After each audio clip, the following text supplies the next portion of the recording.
Hey everyone, how's it going? This is Max with BuzzTox here, and I am back with a Game of Thrones Season 8, Episode 4 breakdown video. In these videos, I go through the latest episode of Game of Thrones scene by scene, and give my thoughts and opinions on what I think will happen next. Now first of all, I find that this episode focuses in on two key factors. First factor is Cersei's plan to destroy Daenerys, and it's how she'll use poetic justice to not only try and kill Daenerys, but destroy everything she stood for. And the other aspect of this episode that we're seeing is the Targaryen politics. And this is people flocking to support Jon Snow and the secret of his name coming out, being a Targaryen. And how Daenerys is slowly losing support and slowly becoming unhinged. If you want to see what these factors mean for Daenerys, check out my video on the fate of Daenerys. But let's focus on the first aspect of this episode, and that's the Targaryen politics. It's people flocking to support Jon rather than Daenerys, and the people in her party who are trying to undermine her. And the first time we get a glimpse of this is in celebration of the defeat of the Night King. Daenerys is really alone, and she realizes that she doesn't have many people coming to her and trying to talk to her, but people are flocking to Jon. Tormund is like Jon's biggest hype man, saying that he rode a dragon, he came back to life, and he kept on fighting and he rode a dragon. And here we see Daenerys get emotional, and I think it's because she realized that she can't effectively rule Westeros. Because no matter what she does, people will never look at her that way. Not the same way that they look at Jon. Because even though Daenerys was born in Dragonstone, she still came from Essos. She's seen as a foreign invader who's trying to push her way of life onto others. And she says this. She's had many people treat her like that in Essos, but never in Westeros. And Daenerys does try to rally support. She ends up legitimizing Gendry and making him the Lord of Storm's End. And Tyrion says it was genius because he will always support Daenerys. He'll be a very loyal person now that Daenerys has legitimized him. But the problem is that will Gendry be more loyal to Daenerys or more loyal to Jon? Because Daenerys did strategically try to get his support by making him a legitimized Baratheon. But at the end of the day, Jon Snow and Gendry, their fathers grew up as best friends. Not only that, Jon's basically handed the king Davos, saved Gendry's life, and has been a mentor and kind of Gendry's guardian angel. So even though Daenerys tried to get somebody on her side and loyal to her in Westeros, at the end of the day, he still has more of a case to be loyal to Jon. And I think that's what Daenerys is starting to realize. And that is why Daenerys visits Jon. And she's upset because people are supporting him now, when he's known as a bastard. And it's just a reminder that he actually is the legitimate heir to the Iron Throne. And he's getting more support than she is, without even trying. They elected him Lord Commander of the Night's Watch. They elected him King in the North. And now, without even trying, Jon is rallying support to be king. And because Daenerys is in such desperation, she swears Jon to secrecy. But Jon holds his ground and says he has to tell Sansa and Arya that he's a Targaryen. And I don't blame him. It's his family. And Jon always wants to do the honorable thing. And to him, what's honorable is to at least tell his siblings who he is and what that means for their relationship. Even though Jon still swears that he will support Daenerys no matter what. And a lot of people say that this is very dumb of Jon. I get it. But that's why I value Jon as a character. Every decision he makes, it isn't to better himself or push himself forward. It's based on what is right. Even if it means to the detriment of himself. But in this case, Jon did put too much faith in Sansa. And his secret did get out, like Daenerys suggested. So the most significant aspect of this is, without even realizing it, Jon betrayed Daenerys. He undermined her claim by releasing his own. And I think this is a part of that journey that Melisandre says as a prophecy. He will betray everything he once held dear. And I think this is just a stepping stone to the destruction of Daenerys, and Jon had a part to play in it. I have seen myself walk along the battlements of Winterfell. I have seen the flayed man banners lowered to the ground. But sometimes sacrifices must be made to ensure victory. This war has just begun. It will last for years. Thousands will die at your command. You will betray the man serving you. You will betray your family.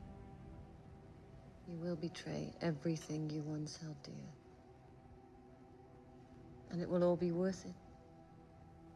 Because you are the son of fire. You are the warrior of light. You will sweep aside this pretender and that one. You will be king. And we still see that concern with Sansa when she's talking to Tyrion. She doesn't like the dragons. I don't think she likes that Daenerys is a foreign invader. And Sansa has learned political game and understanding people more than anyone. She's the only one who knew Cersei would betray them. And I think Sansa does see something about Daenerys that can be unhinged. She understands that Daenerys in some aspects can have a short temperament, and she knows sometimes she needs to be kept in check by her council. And Tyrion's basically making a claim that Sansa can have it really good. She'll be the true power in the north while Jon is in King's Landing with Daenerys when they rule. And Tyrion begs a lot in this episode, begging for people to support Daenerys because he doesn't want her to do something rash. And he even tells Sansa, why provoke her? And Sansa realizes that Tyrion is actually somewhat afraid of her. And no wonder Tyrion feels the way that he does. He's made countless mistakes. He lost Daenerys Highgarden. He lost Daenerys the Sand Snakes. Every decision he's made has put her in a worse position to fight against Cersei. And because of that, Daenerys has been very vocal about that. She's always talked Tyrion down. So there's that aspect of it, as well as Tyrion always trying to talk her down from her impulses to burn cities to the ground. And just like last season when she wanted to fly to the Red Keep, she voices that again when they're planning their attack on King's Landing. She wants to rip Cersei out root and stem. But they realize that that means killing many civilians. So Jon and Tyrion plan on waiting around King's Landing and cutting their supply of food. So Daenerys agrees to do as Tyrion suggests. And the sad part of it is Daenerys is a good character. And the worst part is that she always tried to do good by listening to people. But at the end of the day, her listening to Tyrion led to her demise. It led to her losing her armies. It led to her losing her dragon. And now that desperation that's built up over these years is now going to paint her in such a negative image when she takes Drogon straight to the Red Keep. And Daenerys already feels like she's not being supported. So when Sansa comes forward and says that their men need rest, it's kind of a slight on Daenerys, because Sansa is in no rush to help fight for Daenerys to put her on the throne. But Jon ends up fighting for Daenerys, so Sansa is forced to step aside and to support Daenerys no matter what. And I think the next couple episodes we're going to realize that power will reside with Jon Snow even though he doesn't want it, just like it always has. And that's going to be the help of Sansa, Varys, and many other people. And then Daenerys is going to take Drogon to the Red Keep and she's going to put the nail in her own coffin and destroy everything she stood for. And that's fulfilling the prophecy that Cersei has for her. But then Jon's Targaryen secret got out further when Tyrion told Varys. And Varys was a character I know who would start to side with Jon, because the backbone of his character is to do what's right for the realm. And he has seen in Season 7, and he's seeing now that Jon is better for the realm. And he's also a Targaryen. And one of the key aspects that makes him such a good ruler is that first of all, he's not fighting to be king, and second of all, he doesn't want to be king. He's not power hungry, and that's a good trait for a king to have. And in this conversation, Varys makes a great point. Daenerys and Jon cannot be married and rule together. First of all, because they're related, but that's really besides the point. The key issue is that Daenerys would walk all over Jon. And that's true. She would bend Jon to her will, to the point where really she would rule. So it creates a situation where Varys and other characters may have to do something rash to make sure Daenerys never sits the throne, because now they've laid their claim to Jon. And we see Varys change course on his support as soon as Daenerys plans on flying Drogon to the Red Keep. He warns her that tens of thousands of civilians will die. But Daenerys justifies her actions because she thinks she's there for a reason. She wants to eliminate the world of tyrants, and she'll do whatever is necessary to rid the world of tyrants, even if it means becoming one herself. So now Daenerys has almost become a hypocrite in many aspects. She wants to break the wheel, but she's using the very wheel to push her Targaryen name to take the throne. She wants to be the good guy and eliminate tyrants, but to do that, she wants to be one herself. And that's the debate Daenerys has gone through. Some advice that Olenna Tyrell gave her a while ago was she is a dragon. She must be a dragon. And I think Daenerys is regretting listening to Tyrion ever since, because she's tried to hide who she truly is. She's lost the majority of her armies. But the other issue to that is if she is a dragon, the people will probably never want to support her. And in order to try and save this from happening, Tyrion has an idea to go to King's Landing and try to bargain with Cersei one more time. And Daenerys thinks it's a good idea because it would justify her actions. She thinks if Cersei doesn't listen, then it's justified for her to burn King's Landing to the ground, essentially. And she thinks that the people can blame Cersei for that, which I think that's going to be very far from true. So then we have a send-off of Varys and Tyrion. And this scene's actually kind of sad because these characters have always been on the same page. But at this point, these characters have two different ideas. Varys wants to support Jon and Tyrion wants to support Daenerys. And I feel bad for Tyrion because he's telling Varys, please don't. Because he doesn't want Daenerys to kill Tyrion. And he knows that she will if he betrays her because it's treason. So at this point, Varys is completely in Jon Snow's camp. Because he's temperate, he's measured, he's male, he's Stark and Targaryen, so he could keep the North in the Seven Kingdoms. So Varys leaves it at that and hopes Tyrion makes the right decision. So I think whatever Varys does, it's going to be significant to support Jon Snow's claim. Varys has a vast web of connections, and he told Daenerys before that he got her support from the new Lord of Dorne and other areas in Westeros. Varys could turn those people into supporters for Jon. On top of that, he could be in talks with the Golden Company to get Jon Snow an army. The Golden Company hasn't been happy supporting Daenerys because she's killed their people. It might be a matter of time for Targaryen exiles to support a new Targaryen leader, who can give them lands to settle on in Westeros, just like what Jon did to the wildlings. But we'll see what Varys does to support Jon Snow's claim, but I'm convinced that Daenerys will kill him for it, and I think it's this scene, when we see a dragon breathing fire. And then there's another side of the episode that focuses on Daenerys' regression as a character. Daenerys is in a vulnerable place, and Cersei's devising a plan to push Daenerys over the edge. And we see Daenerys slowly get chipped away, until she may almost fulfill her destiny, being the dragon, using fire and blood. And it starts when they're arriving to Dragonstone. They get attacked, Rhaegal dies, and they capture Missandei.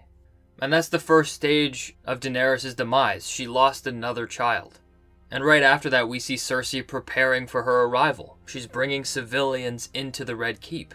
The reason why that's significant is, first of all, it protects her until Daenerys wants to burn King's Landing to the ground, and she'll be responsible for the mass genocide of many people.